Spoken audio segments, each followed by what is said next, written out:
This overpowered knight reincarnates as a cute little behemoth and gets adopted by a cutie who turns him into a pet. Now he's surrounded by baddies like he is trying to build a secret harem. But this cute pet is an S-rank monster, and the villains learn the hard way. It all starts when a knight gets reincarnated. He wakes up in a dungeon, remembering how he was taken out by a demon, and immediately wonders what he has come back as. The answer hits hard. He's now a behemoth. For a proud knight whose whole life was about protecting others, that's basically a nightmare. It somehow gets worse. When he sees his reflection, he realizes he doesn't even look intimidating. Instead of a terrifying monster, he looks like he could star in a Barbie film.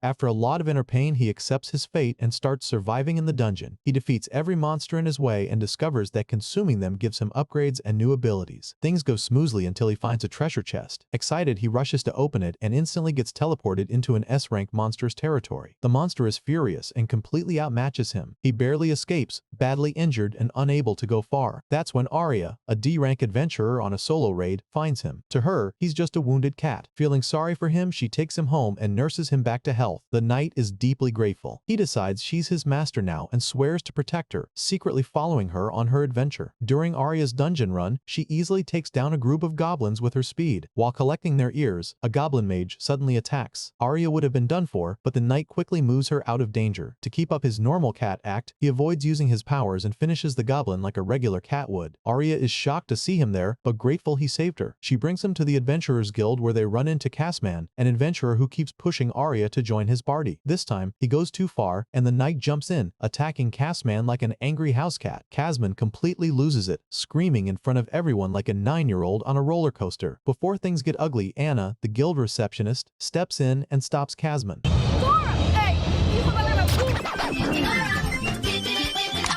After Cassman leaves out of fear of Anna, Arya thanks Anna. She introduces Anna to the knight, whom she has officially decided to keep. She names him Tama. The knight, now Tama, is thrilled. Now he can openly tag along with Arya, who still thinks he's just a normal cat. Tama's life quickly turns into full-time house cat mode. Any remaining knightly pride disappears when Arya even bathes with him. During the bath, Arya talks about her past, mentioning how demons destroyed her town and how a legendary sword saint saved everyone. Inspired, Arya hopes she can one day become strong enough to protect others too. The next day, when Arya goes to the guild, Anna urgently tries to warn her to leave. Before everything gets clear to her, Cassman shows up with a formal complaint. He wants Tama to be put down for attacking him. Losing to a cat clearly hurt his pride. Bro got bullied by a cat and ran off to tell a trusted adult.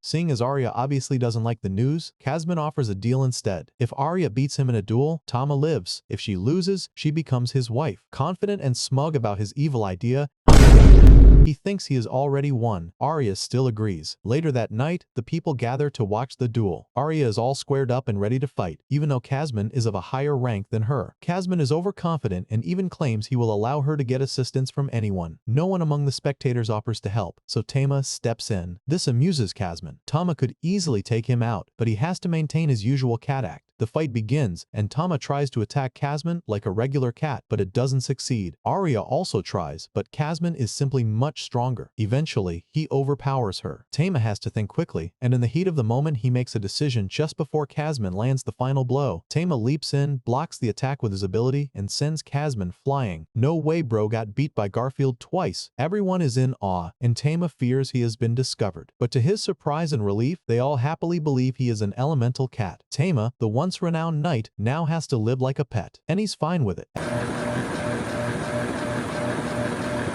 The next morning when Tama wakes, Arya is already up, so he snuggles against her and then licks her ears. This has an effect on Arya and Tama is shocked by her reaction. Later, they visit Vulcan, who is a blacksmith. Arya introduces Tama to her and lets Vulcan hold him for a bit. She then states her mission there. She wants Vulcan to craft some armor for Tama. Vulcan is excited to work on something for him and begins measuring Tama. She immediately gets an idea for the armor and works on it late into the night. The next morning, Tama tries it on and Arya finds it adorable. Vulcan then tells Arya that she can't make her swords any lighter because they would break, and Arya is disappointed since she can't wield the sword the way it is. Vulcan doesn't really understand what the problem is, so she suggests they form a party so she can watch Arya fight and get a better idea of the actual issue. They head into a dungeon, and Vulcan displays her fighting skills by easily defeating some goblins, impressing both Arya and Tama. Next, they are faced with an orc, and Vulcan tells Arya to take it on. Arya attacks and uses her acceleration skill to move faster, but the orc casually blocks her strike. It then tries to hit her, but Tama jumps in and uses uses his iron body to take the blow, causing its sword to break and giving Arya the opening to finish the orc. After seeing everything, Vulcan realizes that the long sword makes Arya's movements too simple. Arya wants to know more since she wants to be stronger, and Vulcan suggests they proceed to the next floor, where she will face the perfect monster. The monster on the next floor is a D-rank roper. Arya is kind of scared to fight it because she knows that if she gets caught, it will violate her. But she has no choice, and attacks, using acceleration to boost her speed. She clumsily dodges the roper's attack, and her sword is knocked away, which would normally be a problem, except it accidentally turns into an upgrade. Arya is even faster since there is less weight holding her down. She attacks again, and this time the roper's tentacles break her sword. Vulcan quickly throws her a dagger which Arya uses to immediately end the roper. She moves on to the next one and is even quicker. Vulcan figures that knives are the perfect weapon for Arya. To Arya, the roper's attacks now seem much slower, and she moves swiftly, cutting off its tentacles. That turns out to be a bad idea though, as it squirts goo on her, making her feel strangely turned on. This only upsets Arya more, and she attacks again, ending it with a new skill. Vulcan runs over to Arya, and Tama uses the opportunity to steal the roper's skill, though it tastes bitter. Afterward, Vulcan suggests they take a rest. She leads them to a floor with no monsters, thanks to the Philosopher's Stone, but when Arya sees it, she has flashbacks. Vulcan snaps her out of it and says they should take a bath. Tama tries not to look while the girls undress, but he can't escape as he ends up bathing with them. Vulcan tells him to be careful with his tail, warning that he can crossbreed with any creature. Arya likes the idea and wishes Tama would grow up faster so he could pin her down and be her first.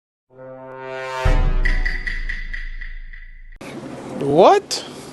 Okay, what the? They continue their raid, and their next opponent is a higher level monster, which makes Arya a bit nervous. She attacks it, but her strike doesn't hit hard enough, and the monster takes no damage. She tries again, and again, and again. Eventually, she manages to cut the monster, and the pain causes it to lose its sense of direction and smash its weapon into a wall. The stones nearly crush Vulcan, but Tama jumps in and creates a shield, protecting her. Arya finishes off the monster and feels proud of herself. They return to the guild and sell the monster parts to Anna. While having dinner, Vulcan suggests that they form a real party. Arya hesitates since she has never been in a party before and isn't confident in herself. Tama helps her decide by placing her hand on Vulcan's and then putting his own on top of theirs. That night, Tama is helplessly stuck between two very comfortable problems who seem to be sleeping very well. He tries to distract himself by checking his skills, only to realize that he has a second form. He assumes that evolving would make him look like a real behemoth and worries that Arya would leave him. Because of that, he decides to stay in his small form for as long as he can, as long as he can remain by her side forever. The next day, while Arya and Tama are walking through the city, they see a girl being bullied in the street for pickpocketing. Arya intervenes, and at first the men try to intimidate her, but they run away when they see Tama, having heard that he defeated Cosmin. Arya invites the girl to come with her after learning that she has no parents. She takes the girl to the church orphanage, and Tama feels grateful that his master has such a kind heart, giving him even more reason to want to protect her with everything he has. Later, Arya and Vulcan are summoned to the guild by Anna, who informs Arya that she has been promoted to C rank. Both Vulcan and Tama feel proud of her. The girls notice a group of adventurers gathered nearby and are concerned. Anna explains the situation to them. There have been recent incidents of people disappearing in a nearby town because of demons. Arya is immediately interested and asks for more details. She really wants to stop them and save anyone who might become a victim. Seeing her determination, Vulcan decides to join as well. Anna tells them they will also be accompanied by a group of knights and introduces them to Cedric. He is the Duke's eldest son, and everyone knows him,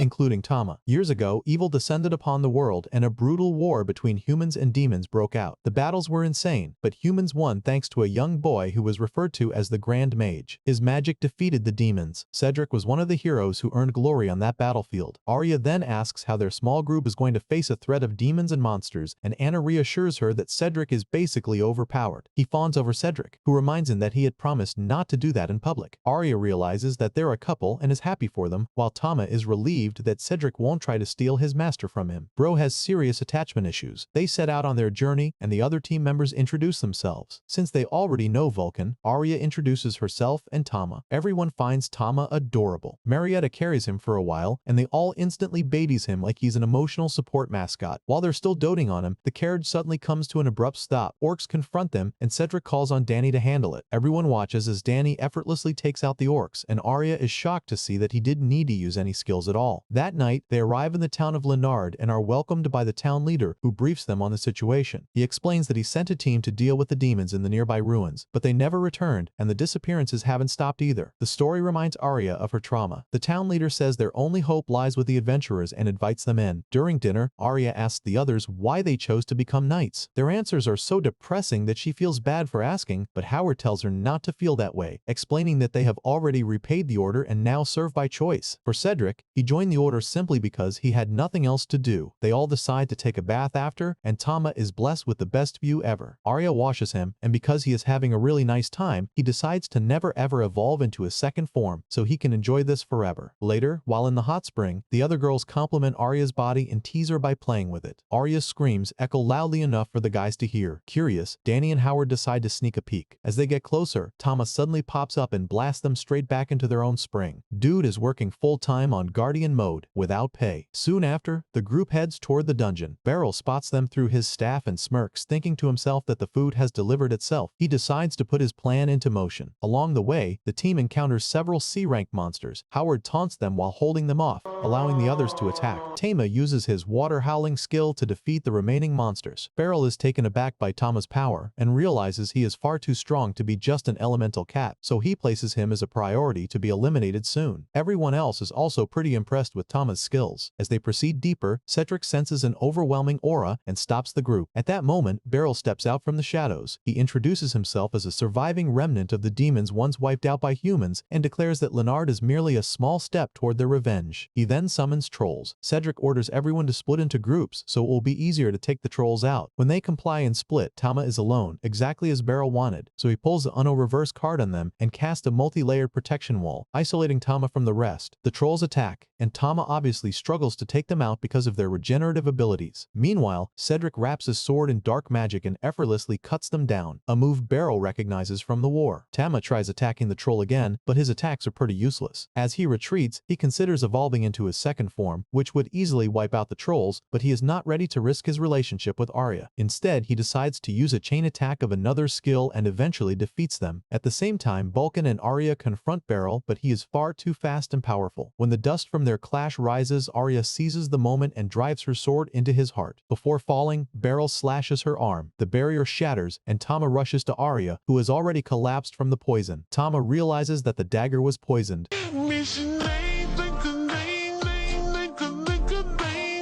Beryl comments that all mankind is doomed to fall, but he doesn't complete his sentence before turning to sand and vanishing. Super embarrassing for bro to literally disintegrate mid-doom monologue. Arya is in pain, and no one knows exactly what to do about the poison, so they quickly rush her back to the city. A doctor comes to take a look and informs them that she won't survive. The only antidote capable of neutralizing the poison is the eye of an earth dragon. The others immediately want to begin searching, but Cedric stops them. He has no idea where they would find one, plus even if they knew a guy, they wouldn't have time to defeat it. He suggests they think of something else, but Arya is in so much pain, and the doctor can only give her medicine to ease her suffering. Suddenly, Tama runs off, ignoring the calls from Vulcan. As he flies back toward the first dungeon, he remembers how Arya saved his life and vows to save hers in return. He heads straight for the earth dragon that defeated him before. Knowing he stands no chance in his current form, and with no other options left, he evolves into his second form. Tama and the earth dragon engage in a heated battle. When the dragon lets her guard down, thinking she has already won, Tama uses a sneak attack and finishes her off. Immediately afterward, his mana fades and he returns to his small size. He feels relieved when he realizes his evolution has a time limit. He doesn't spend much time thinking about it though, and shoves the S-rank dragon into storage like leftover food he pretend to eat later before flying back. He leaves the body outside, and the noise draws the others to it. They are shocked to see Tama lying on top of the corpse, completely exhausted. Without wasting time, they quickly get to work removing the dragon's eye. While suffering from the poison, Arya drifts into a dream about her past. When she was a child, her village was attacked by demons searching for the Philosopher's Stone. Arya managed to escape, only to run into even more demons. Losing all hope, she broke down in fear and wet herself, but just before everything ended, an elemental cat appeared and saved her. Arya wakes up and sees Tama beside her. Later, the doctor dresses her wound, and Vulcan is extremely relieved and excited that Arya is going to be okay. They return to the city where Anna is glad to see Arya safe. Arya spends a few days recovering from the toxin. One night, Tama returns to the labyrinth to test the new skills he gained from the Earth Dragon. He is also worried about his evolution since he doesn't really understand it and it vanished right after use. Imagine unlocking God mode and then forgetting the password. He encounters encounters a monster and tests his dragon abilities, which turn out to be incredibly useful, allowing him to defeat the monster with ease. Suddenly, a girl approaches him, relieved that she has finally found him. She is carrying his armor and asks why he is back to his small form. Tama is confused, but before he can figure anything out, she suddenly attacks him with the intention of keeping him for herself. Tama runs for his life as the girl chases him crazily through the dungeon. He hides in a tree, but the crazy girl sees him and tries to grab him. Luckily for him, he manages to escape. When Tama returns to the guild, he is completely traumatized. Yet something about the girl feels oddly familiar. The next morning, Tama and Arya go on a picnic. Arya thanks him for saving her life, but admits she feels sad that she is always the one being saved. She tells him about her homeland and how an elemental cat defeated the demons that attacked her homeland, then transformed into a human. Peace returned to the village of Lumines because of that saint. One day, Arya decided to leave the village to become a powerful warrior. She said goodbye to her mother and set out on her journey. From that day on, she swore to become someone strong who could protect and defend others. However, she feels like she hasn't lived up to that promise yet, and Tama comforts her. Later, they visit Vulcan, who has just finished crafting new armor for Arya. Thanks to the reward money they earned from selling the Earth Dragon and the Trolls, Arya was able to order new equipment. After trying on their new gear, they are both satisfied. They head into a dungeon, and before encountering any danger, Tama casts a protection spell on them. Not long after, they run into a monster, which Arya defeats effortlessly without even using any skills. Suddenly, they hear laughter echoing from the shadows. The crazy girl has found Tama again. Arya and Vulcan try talking to her, but she is just so creepy and they can't really make sense of what she is saying. Vulcan and Arya assume she hit her head pretty badly and has lost her memory, since they can't properly understand her. The girl has no filter at all and starts begging Tama to do things to her. Tama is just as shocked as everyone else, but Arya tells the girl that Tama is only a kitten and can't make babies yet. Tama plays along by acting like a cute little kitten. The girl is stunned that Arya managed to tame such a dangerous beast and assumes Arya must be incredibly overpowered, which calms her down a bit. Bro respected the hierarchy immediately. Arya invites the girl back to her lodge, though Vulcan thinks it's a terrible idea. Still, Arya feels sorry for her and doesn't want her to end up homeless or sold into slavery. The girl agrees to come along only if Arya promises to let her stay with Tama. Arya agrees while Tama looks absolutely terrified. I mean, it's one thing to have two girls obsessed with you, but three feels like a nightmare I wouldn't mind having. Arya reassures Tama that she won't let the crazy girl near him and that all this is just a way to keep her safe. On the way back, Vulcan suggests giving her a name, but the girl doesn't really have anything in mind and says they can call her anything, so Arya decides to name her Stella. When Stella notices that Tama seems to like the name, she immediately accepts it. They take her to a bath and Arya scrubs her down. Afterwards, Stella jumps into the hot tub, acting like someone who just discovered civilization for the first time. She finds the entire experience super thrilling. Next, it's Tama's turn to get scrubbed, and as usual, it's peak experience. Stella asks if she can wash him too, but Arya tells her that it's an exclusive owner privilege. Stella is upset but refuses to give up. That night, while everyone is asleep, Tama suddenly hears Stella's voice in his head telling him to wake up. He wakes up in shock, surprised that Stella can use telepathy, and even more surprised that she knows he understands human language. Stella explains that he spoke when he defeated her, so it shouldn't be shocking that she knows. Tama is confused but looks into her eyes again, and that's when he sees the resemblance to the Earth Dragon. The math suddenly starts mathing. Stella was an Earth Dragon that was born in the labyrinth. She was so powerful that she didn't need anyone to tell her she was an S-rank monster. She defeated a ton of enemies easily, and no one was a match for her. But that was until Tama showed up and transformed into his second behemoth form and defeated her. As she was dying, she swore that if she were ever reborn, she would find him. Eventually, she woke up in the labyrinth in a human body. Reborn through her reincarnation skill, she took ragged clothes from a nearby human skeleton and set out to search for Tama. Tama assumes she reincarnated to get revenge, but Stella denies it. She says she has no intention of fighting him and only wants to carry his child, since he is the first male she has ever seen who is so strong.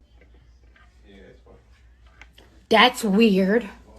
She suddenly jumps toward him, but Arya wakes up at that exact moment and grabs Tama, while Stella hurriedly hides in a corner. Arya scolds Stella, telling her not to get violent or frighten Tama and making it clear she has no intention of giving him to her. Stella gives up for the moment and returns to bed as Arya and Tama fall back asleep. However, before drifting off, Stella tells Tama that she loves him through telepathy. Tama lies awake in fear, realizing they have brought back a monster disguised as a human and that they are completely cooked. The next day, during breakfast, Stella eats as if she has been starving since since the world began. She quickly finishes her portion, and Arya offers her more. Midway through eating, she uses telepathy to ask Tama who Arya is. Something feels suspicious to her. Arya's personality is too sweet, so how could someone like her tame Tama? Tama responds that Arya is his savior, the one he has sworn to serve. He also warns Stella not to let Arya know that he is a behemoth, saying that if she finds out, he may not be able to remain by her side. They continue communicating silently, and Arya begins to suspect something is going on due to the way they keep staring at each other. Later, Arya takes Stella around town in hopes of stimulating her memory. Stella explains that her life had been filled with constant battles, leading Arya to assume she was once an adventurer. She believes this is why Stella reacted the way she did in the labyrinth. Seeing them must have triggered old memories. Stella clarifies that she was only surprised that Arya was able to tame Tama. To her, it's survival of the fittest. And if Tama is under Arya, it only means she is stronger than he is. However, she doesn't say this out loud, so Arya is still confused. She thinks of a way to help Stella regain her memory and suggests she try out adventurer training. Stella is excited by the idea. They head to Vulcan's shop, where Stella gets her adventure clothes. Arya is concerned and tells her to take gauntlets, warning that the labyrinth is dangerous. Stella shows them that she can handle herself. Everyone is shocked to find out that Stella is a dragonwet. She is part of the very tiny population of humans who have the ability to grant themselves dragon parts. However, Tama is not surprised, given that he knew her in her first life. Stella also chooses a weapon and settles on an iron shield, which she carries with ease. When Tama telepathically asks why she chose it, Stella explains that although she wasn't fond of shields in her first life, losing to him taught her the importance of defense. Tama feels a bit guilty, but Stella tells him not to, adding that losing to him showed her what true strength and love are. She suddenly lets go of her shield to search for a sword, and Vulcan stops it from falling, but she is straining as it requires a lot of energy. After searching around for a while, Stella chooses an enormous sword, and they soon head into a dungeon. Eager to fight, Stella runs off ahead in search of monsters while the others call after her. She stumbles upon a group of goblins peacefully minding their business. When the goblins attack, Arya and Vulcan try to show Stella how it's done, but she schools them instead as she instantly defeats the goblins with her dragon hands. She finds the whole fight enjoyable while the others stare in surprise. Arya suggests they shouldn't just stand back and watch, but fight alongside Stella. She assumes that Stella may be acting purely on instinct and maybe she is used to doing everything alone. They proceed to the next floor, where they are attacked by orcs. This is also pretty easy for Stella, and she takes them out. Meanwhile, Tama is just chill, though he is a bit concerned about how bloodlust Stella is. The third floor is up next, and Arya is already getting trauma from remembering her own experience. They try to warn Stella, but she rushes ahead without listening. She is up against a roper, and without even fighting it, she feels repulsed. Tama explains what the creature is and advises her to retreat, but this only fuels Stella's determination to defeat it. The roper tries to take her sword, and when it has her in the position it wants, it spills its goo on her. Stella starts feeling weird and crashes out. Seeing as she has lost her composure, Tama knows it's just dragon instinct but decides to help her. He summons his tentacles, moving Arya and Vulcan out of the way, before restraining the roper and using water howling to tear a hole in it. Afterward, he speaks to Stella telepathically, telling her to calm down and not lose herself to such a lowly monster. He assures her that he will protect her so she can slow down and fight as a human, not as a dragon. Stella is touched and decides to do as he says. She apologizes to the others and asks to be taught how to properly use her weapons. Vulcan is excited and says they will get to become a real party. Stella remembers all the parties she defeated in the past, and how they were much stronger together than alone, and how they seemed to be enjoying themselves, so she happily agrees. As they move on, Arya and Vulcan praise Stella's strength but encourage her to work with them instead of alone. Stella agrees, and Vulcan draws up a battle plan. Vulcan assigns Stella, who has the defensive gear, as the group's tank, and Arya explains her responsibilities to her. Stella happily accepts the position. They resume their raid and soon face another group of orcs. Stella taunts them, and when one attacks, she blocks with her shield and severs its arm. The terrified orc flees, and Stella abandons her position to chase after it. Tama had suspected this would happen, so he immediately cast a protection spell on Arya and Vulcan, who then head into battle, taking out the orcs one after the other. They come across another roper, but Stella is calmer and more prepared this time, making it easy for her to defeat it. Afterward, they rest on a special floor and take baths. Stella invites Tama to bathe with them, but he ignores her. Arya then picks him up and places him on her bosom. When Stella asks to hold him too, Arya refuses. Stella confronts Arya, saying that she has been watching her fight, she believes Arya is weaker than she expected, and that Tama deserves better than a weakling. This turns into an argument and Tama is stuck between them.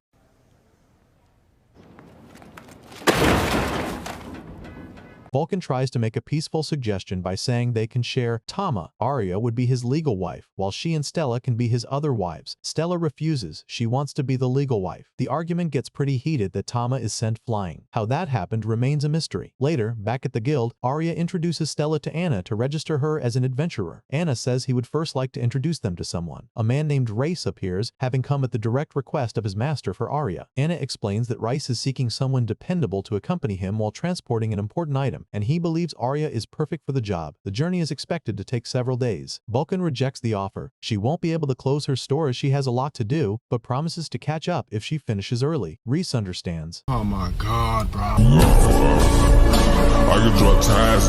Stella asks what they are transporting, and Race leads them to another room. There, he reveals the item, an Earth Dragon's skeleton that he recently won at an auction. Stella is left in shock, completely speechless, while Tama tries to snap her out of it. Instead, all she can think about is how Tama defeated her, which only makes her fall even deeper in love with him.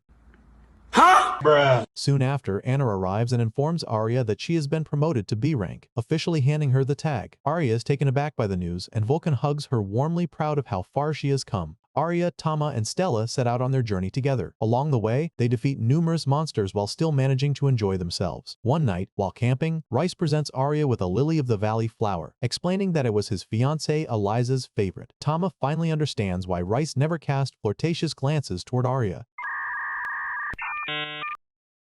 Arya then asks what Reese plans to do with the dragon skeleton, and he explains that a weapon merchant friend of his has begun collecting rare materials, suspecting that the world may be on the brink of a great war. Hearing this, Tama is reminded of Beryl's final words. Rias tells them to call it a night, and they retire to sleep. Tama feels something different, and when he steps out, he realizes that their surroundings have changed, but every other thing remains the same. The others wake up as well, and Reese suspects that it's a new labyrinth that is forming, so Arya immediately suggests they move out at once. Once they leave the fog, Arya suggests they explore it later, since a new labyrinth has great chances to find rare materials and rarer treasure chests. After traveling a good distance, Rice tells them he will be fine on his own from there and urges them to hurry back, saying they might never get another chance like this. Arya thanks him and they turn back toward the labyrinth. To be safe, Tama casts a protection spell on the group. Stella is getting really hyped up, but luckily, Vulcan had given Arya a note on what to do when she acts out. Arya then pulls out the note and reads it aloud, only to find that it says if Stella fights properly alongside them, Arya would allow her to hold Tama just once. That alone is enough to make Stella instantly behave, and the group continues together. Soon, a floating ball of light appears, claiming it will guide them to treasure. Arya and Tama immediately recognize it as a trap, but Stella excitedly follows it anyway, forcing Arya to chase after her. They reach a dead end, where giant apes suddenly ambush them, but they work as a team and manage to defeat the monsters. Moments later, they hear noises and rustling sounds come from the bushes, and two fairies step out. They introduce themselves and immediately take an interest in Tama, snuggling up to him. Stella scolds them for luring them into danger, but Lily explains that they only wanted to befriend Tama and didn't intend to lead them to face danger. Fairy begins to glow and reveals a hidden treasure box, which contains a potion. This discovery changes Arya's and Stella's perception of the fairies. Lily then mentions that there are even rarer treasures deeper inside, but they would need a key. The key is hanging on a tree near a beehive, and the fairies encourage Arya and Stella to retrieve it. When the bee monsters attack, Tama and Arya quickly defeat them. Afterward, Arya retrieves the key, only for Lily to reveal that it is not meant for a normal treasure chest, but for a boss room where they believe the real treasure will be. Stella is eager to head there immediately, but Arya insists they rest and recover first, given how long they have been traveling. Lily then asks if they can go with them back to town, and Arya agrees. Along the way, the fairies are amazed by everything they see, constantly running around. Arya scolds them, warning that someone might capture them, and although they appear remorseful, they immediately resume wandering about. They also grab snacks without realizing they need to pay, forcing Arya to pay for them. Once they return home, Arya gives the portion to Race, who explains that it is a drop of truth, an elixir that compels anyone who drinks it to speak their thoughts honestly, without deviation or exaggeration. As he speaks, the fairies interrupt, leaving Race visibly shocked by their presence. He quickly excuses himself, claiming he has an important errand to attend to. That night, the girls take a bath, which, of course, is very essential to the plot. Later, as they settle in, Stella asks to carry Tama, but he refuses. Arya convinces him to allow it, reminding him that Stella worked hard that day. Left with no choice, Tama gives in, though he clearly does not enjoy Stella's enthusiastic petting. Meanwhile, Vulcan is on her way to meet Arya and Stella when she is suddenly attacked by skeletons. She ends them with ease, and they vanish. A bell rings shortly after, and someone runs past, leaving a lily of the valley flower behind. The next day, Arya and Stella return to the labyrinth with the fairies and use the key to unlock a sealed door. Leaving the fairies behind, they step inside and are immediately confronted by a torrent drake. The monster attacks at once, but Stella blocks it with her shield, protecting both herself and Arya. They all strategically attack the monster, and despite having a hard time, they work as a team. Tama unleashes his flame howling and uses his tentacles to restrain the drake, allowing Arya to strike its throat, eventually defeating the monster. A treasure chest appears, containing scrolls with sealed skills. The scrolls begin to glow, transferring their power to Arya. Her sword transforms into a sacred blade as she gains an ancient holy skill. When they exit the dungeon, they realize that Fairy and Lily are nowhere to be found. Spotting the fairy's broken snack container, they immediately sense that something is wrong.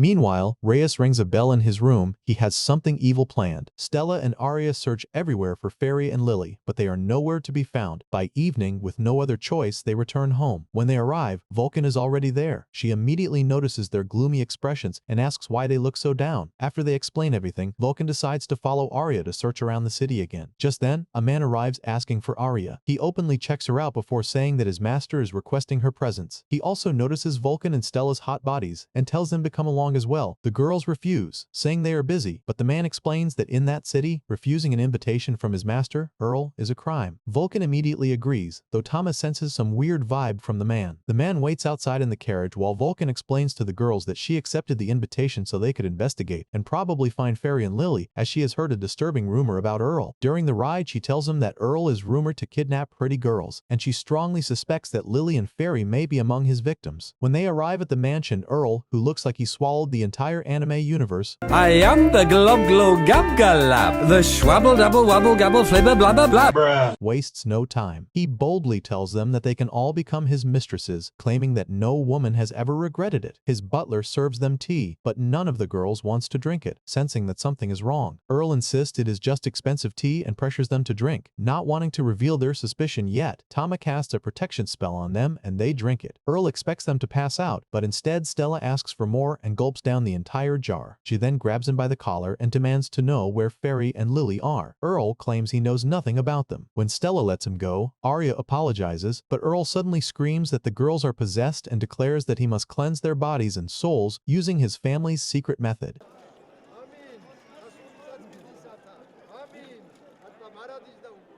He calls for the guards to lock them up, and Stella is thrilled at the thought of a fight. Before anything can begin, a guard rushes in to announce that there is trouble. Undead have appeared in the streets. The bell rings again, and even more undead rise throughout the city. People run for their lives as the swarm heads straight toward Earl's mansion. Since it is too dangerous for Earl to leave, his butler suggests moving upstairs. Earl orders all the guards to follow him and to ignore the girls. The girls rush outside to protect the townspeople, guiding them to safety while fighting the skeletons, but there are simply too many. Vulcan saves a little girl in an alleyway who nearly gets unalived by an undead. When the girl is unable to move, Vulcan carries her back to the main street. She tells the others that they will never be able to defeat all the undead and that they should find the summoner while she continues to guide the townsfolk to safety. The girls split up. Meanwhile, Earl and his butler climb to the rooftop as undead gather around the mansion. Arya and Stella continue following the sound of the bell and are led to Rice's house. They find him outside, and when they ask what he is doing, Rice reveals that he is taking revenge on Earl, who murdered Eliza. He is a necromancer and summons even more skeletons. He explains that he could barely summon 2 skeletons before, but thanks to the fairies he is holding hostage, he can now summon as many as he wants. Using a mana drain arrow, he forcefully extracts the fairies' mana and summons an earth dragon skeleton, which bursts out from the mansion. Earl creates a barrier around himself and the fairies, and they levitate into the dragon skeleton. Stella tries to cut down as many skeletons as possible, but the dragon skeleton proves far too difficult to handle. Tama uses his skill to attack the skeleton, but even after taking damage, it fully recovers. Arya activates her new skill, Sacred Blade, and manages to deal a small amount of damage. This gives them hope, but the heavy mana cost leaves her exhausted. Tama still can't evolve into his second behemoth form, so instead he tells Stella to focus on buying time. Vulcan arrives with a civilian's R and reunites the girl with her mother. She then creates a fire barrier preventing the skeleton from getting close to the people. Tama attempts his flame howling attack, but it has no effect. As Stella moves in, the skeleton steps on her, but she uses all her strength to hold it up. Tama summons his tentacles and removes the fairy supporting the skeleton. By then, Arya has recovered enough strength. Stella transforms into her dragonette form, forces the skeleton's leg off herself and cuts off its hands. Tama follows up with his skill, severing its head and creating an opening. Arya flies in and, with her holy sword, finishes it. With the battle over, Rhys is left alone. Arya tries to talk some sense into him, but he refuses to listen, saying he will never forgive Earl. He rings his bell again, but this time only a single skeleton approaches. It walks straight toward him, and he recognizes it as Eliza. She urges him to let go of his grudge, apologize, and repent. After that, she fades away, along with the bell and arrow, and all the remaining skeletons disappear as well. The next day, a public execution is set to happen at the town square. In a nearby tent, Arya serves Earl some tea, which he drinks it happily. They then head out for the execution. Stella, Arya, and Vulcan are introduced as the town's heroes, while Rhys is placed on the gallows and the crowd is told about his actions from the previous day. Rhys defends himself, claiming he acted because Earl had unalived his girl. Earl confirms this but adds that admitting it would have ruined everything. The crowd is shocked as Earl realizes too late what he has just revealed. Arya then questions him about the missing girls in the city. Earl admits that he kidnapped and unalived them after violating them alongside his butler. Confused about why he is confessing so freely, Arya reveals that she had added a drop of truth to his tea. The people are super upset and jump him. Rhys is released and he thanks the girls for their help. Earl and his butler are sentenced to life imprisonment, while Rhys is also imprisoned for the chaos he caused. That night, Tama and the girls enjoy a long, deeply satisfying bath. Arya, Tama, and the others make it back to Ruinez, excited to finally be home. Lily and Ferry are with them, and both girls are clearly happy, having no plans to leave since they want to stay close to Tama. Their excitement grows as the city comes into view. Once they arrive, they head straight to the Adventurers Guild, where they are welcomed warmly. Anna rushes over and pulls them all into a huge bear hug. The other adventurers are just as happy to see them, congratulating Arya and openly referring to her as a hero. Arya is caught off guard by this and doesn't quite understand what's going on until Anna adds more. She presents Arya with an adventurer's silver tag, explaining that she has been promoted to A rank. Stella is also recognized, having been promoted to B rank. Despite her excitement, Arya can't help but wonder why Vulcan hasn't received any promotion. Vulcan, on the other hand, seems awkward about it. Vulcan claims she prefers living a quiet life as a smith, as it is far more appealing than climbing the ranks. Later on, as everyone parties and celebrates, Anna mentions that there is a large amount of stuff meant for Arya. The guild is filled with packages, so many that the place is practically packed. Arya considers moving everything to Vulcan's place, but Vulcan points out that there simply isn't enough space, especially with her own belongings already stored there. Anna then suggests that Arya buy herself a house. Given how much they've grown and upgraded, it makes perfect sense. Arya pauses for a moment before nervously agreeing. The idea excites everyone, especially since it means they'll all be able to live together under one roof. They meet with an agent who is more than willing to help them find a house that suits their needs. After listening carefully to their requests, he gets to work. Before long, they manage to find the perfect place. Soon enough, they move in together and settle into their new life. They split up chores, prepare dinner as a group, and enjoy eating together at the same table, laughing and having fun. That night, while everyone else is asleep, Tama stays awake. Curious, he decides to check what new skills he gained from their last battle. To his surprise, he discovers that he has unlocked a third form. It's an upgrade from his previous transformation, and he can't help but wonder what effects it might have. He considers testing it out, but hesitates, worried that he might not be able to return to his usual housecat form. Just then, Stella wakes up and steps outside to join him. She quickly notices that something is bothering Tama and presses him to talk about it. She keeps insisting until he finally gives in. Tama reminds her of his previous form, the one that was strong enough to defeat her, and explains that this new form might be even stronger. Hearing this instantly excites Stella. She doesn't care about the risks and only wants to see it for herself, chasing Tama around and begging him to transform. The next morning begins calmly and normally. Everyone seems to be enjoying the new house. Lily and Farie ask if they can go play in the yard, and they're allowed to. While playing, Farie casually beats her drum, causing a plant to sprout from the ground. Its growth is suddenly interrupted when Vulcan urgently tells her to stop. Everyone is confused until Vulcan explains that the plant is a world tree. She goes on to explain just how special and dangerous it is for such a tree to appear openly. After learning that Farie can grow regular plants as well, Vulcan asks her to surround the world tree with normal vegetation to keep it hidden. If someone else, especially someone dangerous, had seen it, things could have gone very wrong. Once the situation is handled, Vulcan lets out a sigh of relief. That relief doesn't last long. Soon after, Stella is seen casually playing in a pool of sparkling water in the yard. Vulcan completely panics, explaining that the water isn't ordinary at all. It's a fountain of life, a legendary source set to cure any and every kind of ailment. Yet another rare and dangerous thing has appeared right in their yard. They decide to bottle the water and keep it hidden, agreeing that drawing attention to themselves would only attract trouble. Still, Tama finds it a little suspicious how much Vulcan knows about these rare phenomena. For a moment, he wonders if she might be more than she appears, possibly even an artifact smith. The title is extremely honorable and given only to to a select few. However, remembering how uninterested Vulcan was in promotions, he dismisses the thought, believing she simply doesn't care about such recognition. Before he can think further, Anna arrives. She apologizes for the sudden intrusion, but it's clear that the matter she's come for is serious. She explains that powerful monsters have started appearing on the first levels of the dungeons. This has caused weak adventurers, who only take on quests suited to their level, to be completely overwhelmed. Anna grimly reports that there have already been casualties. Arya and the others refuse to ignore this. They accept the quest and prepare to confront the monsters. Upon entering the dungeon, they encounter several enemies. Lily and Fairy ask everyone else to stand back so they can show their strength. Stella isn't thrilled about this, as fighting is something she lives for, but she reluctantly agrees. Lily and Fairy jump into action, swiftly defeating the monsters with flashy and confident moves. Once the fight is over, they hear a strange sound coming from deeper within the dungeon. The noise is unusual, almost like the monster is afraid. Following the sound, they come across the source, an A-rank troll. Arya guesses that the other monsters were driven toward the upper levels because they were terrified of it. She orders Tama to stand down and lets the others handle the fight. Even though she knows how dangerous the troll is, she wants to see how much everyone has improved. They attack together, moving as a coordinated team. The troll puts up a strong fight, but their combined strength overwhelms it, and they manage to take it down. Their growth is undeniable. Afterwards, they decide to explore the dungeon a little more before heading back. Back home, they all enjoy a relaxing bath together. Arya feels truly happy with their life, seeing them not just as a team, but as a family. She wants to protect the peaceful and happy life they've built. Tama, always ready to support her, believes without doubt that she can do exactly that. Elsewhere, a terrified guard rushes to report to the Emperor. He explains that monsters are increasing in number, as if they are being summoned by demons. The situation is becoming a serious problem. At the same time, a soldier delivers the same troubling report to Alicia, the Sword Saint. At the Adventurers Guild, Anna shares important news with the group. She explains that the Emperor has officially requested to see Arya and the others. Anna adds that this request is only natural, since they are now known as the heroes of Gladstone. She also mentions that the Emperor wants to thank them personally for everything they have done. Arya feels uncomfortable hearing this and says she does not think she is suited for such attention, but Anna encourages her and reminds her that she has earned it. While most of the group reacts with excitement and pride, Vulcan appears distant and uneasy, clearly bothered by something she is not saying. They soon begin their journey to the Imperial City. It's a long journey, and they take breaks and even enjoy the view around as they travel. Finally, the city finally comes into view. As they draw closer, they stare at it with a mix of excitement and nervousness. The city is massive, filled with tall buildings and lots of exciting stuff. As expected, it's pretty busy. Once they arrive, guards escort them inside and lead them straight to the palace to meet the Emperor. The Emperor welcomes them warmly and praises them for all the work they have done for the nation. The group shows respect with proper greetings and bows. However, Vulcan's greeting feels different from the others. There is a sense of familiarity in the way she addresses the Emperor, as if she has met him before. The others notice this. The Imperial Prince, Julius, then speaks up and greets Vulcan, calling her the artifact smith. Arya and the others are completely shocked by this. Vulcan apologizes and admits that she was planning to tell them eventually. Julius continues, explaining that Vulcan was once a member of the Grand Mage's party, the same party that saved the nation during the War of Ragnarok. She was in that battle. As thanks for her service, Vulcan was allowed to live a normal life. She was permitted to open her small shop and live freely instead of serving the nation as an official artifact smith. Otherwise, she would have been required to continue working for the country. Arya is stunned by this revelation and struggles to believe that someone so important has been by her side all this time. Before anyone can react further, a portal suddenly opens inside the room and someone steps through. Vulcan immediately introduces her as Beelzebub, a demon who supports humankind. Vulcan and Julius seem familiar with her, which only deepens the group's confusion. Beelzebub does not waste any time and immediately explains the situation. She says that she needs forces to help her fight, as the Demonic Four have returned. The Demonic Four, obviously villains, have a single goal. They want to revive the God of Darkness. To achieve this, they plan to break the seal of the seventh demon king, Mammon, and use his power. Julius explains that this threat is the main reason Arya and her friends were summoned. He asks them directly if they are willing to take part in this fight. Although fear is clear on their faces, they think about it briefly and come to a decision. They all agree to help. The Emperor thanks them sincerely for their courage and willingness to stand against such a great danger. Later on, Julius asks Vulcan to create artifacts for everyone. Lily, confused, asks what an artifact is. Beelzebub explains that artifacts are special weapons made by skilled and special smiths, and that they are far more powerful than ordinary equipment. The idea excites Stella, who looks forward to receiving one of her own. Julius leads Vulcan to her workspace and introduces several workers who will assist her. Vulcan gets to work right away, focused and confident. Julius then explains that the rest of the group will need to train and improve their abilities. He offers to train Stella himself, while Beelzebub is to train Lily and Fairy. Julius also mentions that he has someone special in mind to train Arya. He takes Arya to an estate that once belonged to the Grand Mage. A painting on the wall catches Arya's attention. attention. It shows the first hero standing beside the holy beast. A woman steps out to greet them. It is Alicia, the sword saint. Arya is surprised to see her. Alicia remembers Arya clearly, even though the last time they met was years ago, after Alicia saved Arya's town. Alicia says she has heard about everything Arya has accomplished and admits that Arya has grown a lot since then. As they talk, Alicia notices Tama and takes a closer look. Something about him seems unusual. When Arya introduces Tama as an elemental cat, Alicia finds it strange but decides not to comment. Julius explains that they need Alicia's help, and Arya sincerely asks her to train her. Arya admits that she has always wanted to learn from Alicia. After some thought, Alicia agrees to give it a try. Training begins soon after. Alicia uses a wooden sword and tells Arya to attack her with everything she has. Alicia's presence alone is overwhelming, and her aura fills the air with pressure. Arya feels fear but focuses her mind and makes a move. She does not land a hit, but Alicia praises her. Being able to act under that level of pressure is proof that Arya has passed the test. Meanwhile, the others begin their own training. Each of them struggles but grows in their own way. Vulcan's artifact crafting also progresses smoothly, with the help of the workers assigned to her. One evening after training, Vulcan visits the estate and greets Alicia happily. It becomes clear that the two have known each other for a long time. Alicia then reveals that she is the Grand Mage's wife, which surprises Arya. Later, they all take a bath together. During this time, another revelation comes out.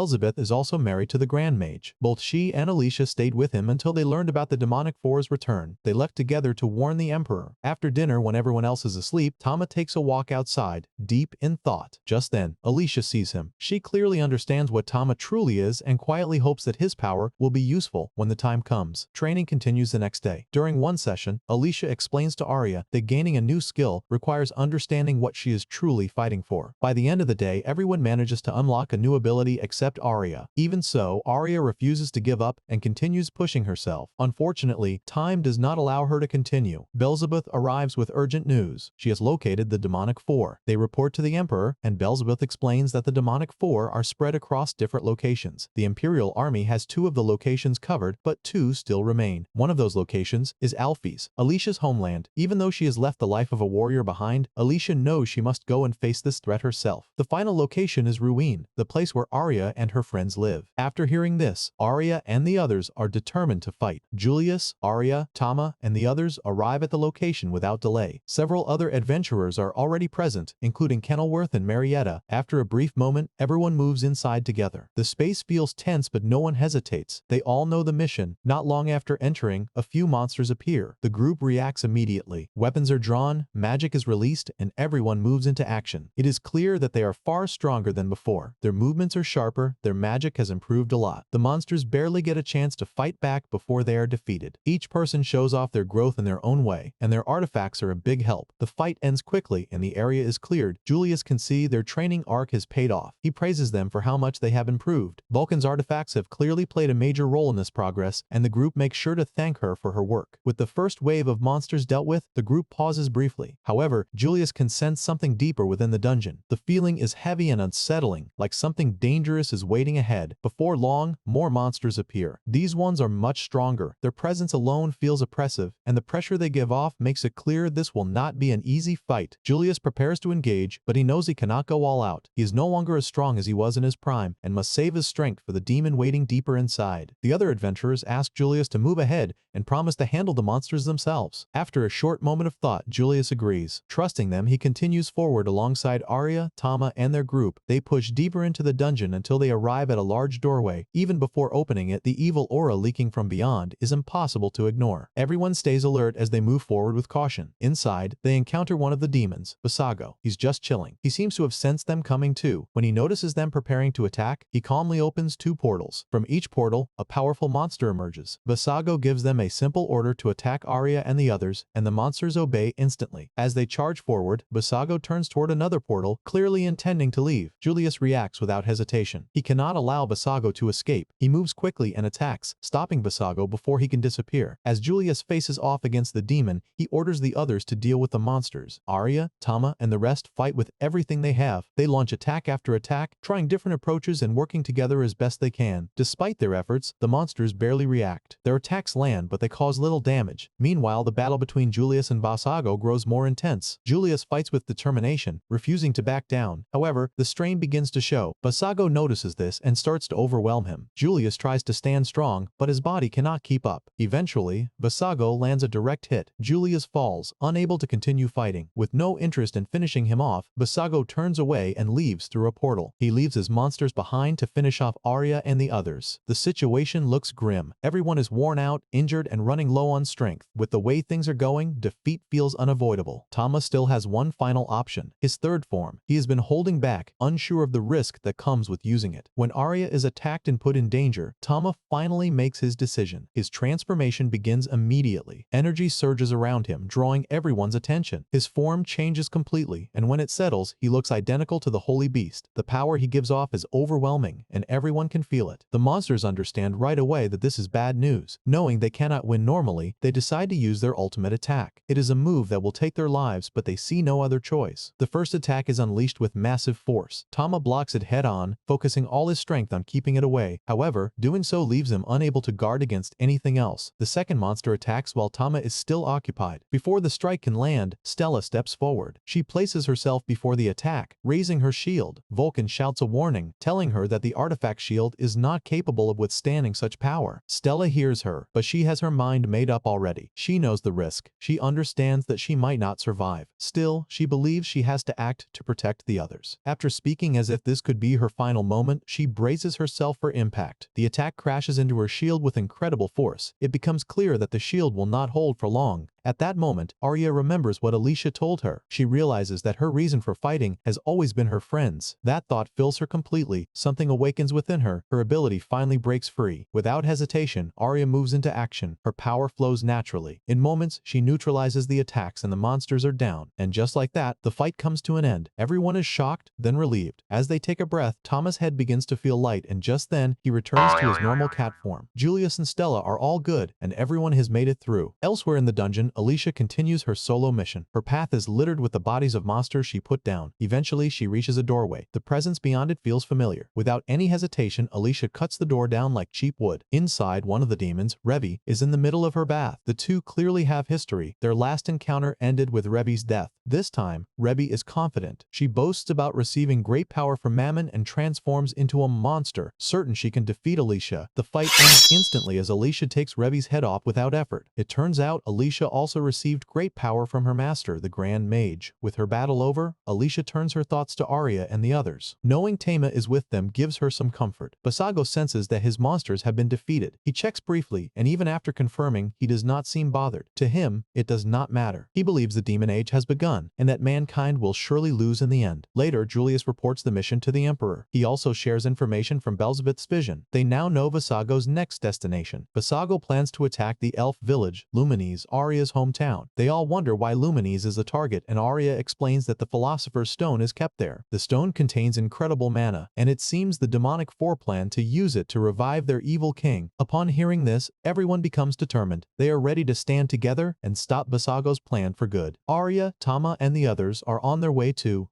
Arya is afraid as she remembers her experience back when her town was first attacked by demons. They were after the Philosopher's Stone then too, and they were willing to unalive anyone. Fortunately, Alicia arrived and saved the day. Tama can tell Arya is anxious, and he tries to cheer her up. Stella and the others assure Arya that they have her back. All hands are on deck, and even Anna is in on the mission, ready to join the fight. Alicia mentions that Arya has grown a lot more than she was back then, and she's confident that with the new skill Arya has unlocked, she'll be able to save her town this time. After their journey on the sea, they finally arrive. As they move in, they can see the town's sacred tree. Arya says it watched over the town even long before she was born. The chief of Lumines, Elvun, and other people from the town meet them at the gate of the town. Elvun welcomes them all and specifically mentions that he's happy that Arya is back. He has heard about her accomplishments and is proud of how much she has grown. Elvun is pleased to see Alicia. He still appreciates what she did for their town back then. It's no big deal as Alicia is happy to help. Alicia can see that Lumines' defense has increased significantly since the last time she was there, and Elvun mentions that they've received reinforcements from other villages. He introduces them to an Amazoness, Gushiona, a grumpy, strong-looking lady. Gushiona states that the demons cannot be allowed to get the Philosopher's Stone. The way she says it is quite reassuring, but Alicia smells something off. Tama and Stella can sense her strength. They finally move into town, and the people warmly welcome them. They are basically being treated like they're walking on a red carpet. Arya is excited to see her people, and she mentions that she'll introduce her mother to Tama soon. Lily and Fairy are so caught up with excitement that they run off to explore the area. The others only notice their absence when they're long gone. Lily and Fairy play around in the woods for some time until they come across a Lumines knight. Fionn and her elemental elemental cat Leo. Fionn doesn't know there are visitors in town and she immediately asks who Lily and Fairy are. Just then, Arya, Vulcan, and Stella arrive. It turns out Arya and Fionn know each other and they are excited to meet. After exchanging pleasantries, Arya introduces her friends to Fionn. Lily and Fairy, on the other hand, get scolded by Stella for running off. Tama and Leo get along too. Later, Julius, Alicia, and Arya have a strategy meeting with Elvin. Arya is there, although she isn't confident enough to think she deserves to be there. But to Tama, she has proven herself and 100% deserves to be included in the battle discussions. If only he could communicate that to her. Elvin has everything set up: the evacuation, the defense of the Philosopher's Stone, and the strength of the town's army. He mentions that they're totally prepared for the attack from the demons, considering they have backing from the Amazon Nest group even. Arya mentions that she didn't know there was an Amazon Nest group, and Elvin explains that the group formed just recently. He adds that its leader is someone familiar. To Arya's surprise, it's her mother, Leona. Arya is stunned, and her mom explains that it all started after Arya left. She discovered that she had a really badass ability. Later on, Elvin takes them to where the Philosopher's Stone is hidden. According to him, only a few people know where it is, which is why the demons didn't succeed in finding it the last time. They get to the sacred tree, and at Elvin's command, a doorway is revealed. As they head inside, he asks Gusiana to stand watch at the door. Accepting the order, she smirks. Of course, Alicia notices that too. Beyond the door is a long path that leads to where the Philosopher's Stone is. When they see it, they're all in awe. Elvin demonstrates that there is an extra defense, a barrier that shields the Philosopher's Stone. Rest assured that it is safe, they can now focus on the battle. That evening, Arya introduces her mom to her friends. They're all excited to meet her. However, amidst the whole jolly reunion, Arya asks to speak with her mom alone later on. Her mom agrees, she'd love to address things too. After dinner, they have their discussion in the bathtub. Arya expresses her concern for her mom joining the battle. She knows they need all the help they can get but is afraid because of the possibility of something happening to her mom. Leona understands and mentions that she had the same feeling when Arya decided to be an adventurer, train, and finally leave Lumines. She feels that what even brought about her powers was her desire to keep Lumines safe for Arya's return. Arya respects her mother's decision, and they both make a resolve to protect their village to the best of their ability. Tama is just chilling with them before Arya formally introduces him to Leona. Just then, the room door comes crashing in. Vulcan and the others were eavesdropping as they were worried something was up. Leona finds this funny and is happy. Arya has friends who care. They turn in for the night. Meanwhile, Gusiana goes to the sacred tree to execute her evil plans. Fortunately, she's interrupted by Alicia, who had suspected her from the get-go. Surprised, she asks how Alicia was able to tell that there's something off. Gusiana is an undercover agent for Visago. Alicia commends her for being able to blend in. However, her evil aura wasn't completely hidden. Seeing as she has been busted, Gusiana tries to fight Alicia, but the fight ends in a second as Alicia gives the first and final hit. Even so, Gusiana's message gets passed to Visago. She snitches the location of the Philosopher's Stone. As soon as the message gets to Visago, he orders the attack on Lumines to begin immediately. Lots of portals open like the Avengers. Endgame final battle. Impossible! No, I'm Iron Man.